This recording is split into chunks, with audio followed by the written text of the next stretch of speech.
खंडाळा घाटात खून प्रकरणाचा उलगडा. लुटीच्या हेतूनं हत्या. एक आरोपी अटकेत.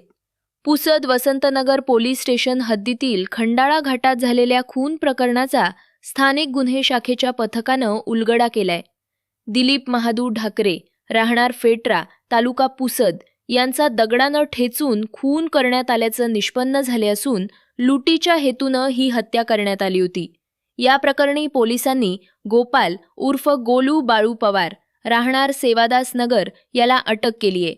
त्यानं साथीदार प्रकाश उर्फ पक्क्या राठोड याच्या मदतीनं खून केल्याची कबुली दिली.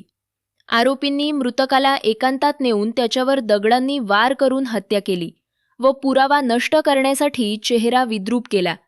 घटनेनंतर आरोपींनी मृतकाची बजाज प्लॅटिना मोटारसायकल लंपास केली होती. पोलिसांनी ती जप्त केली असून दुसरा आरोपी सध्या फरार आहे. या प्रकरणाचा पुढील तपास वसंतनगर पोलीस करत आहेत.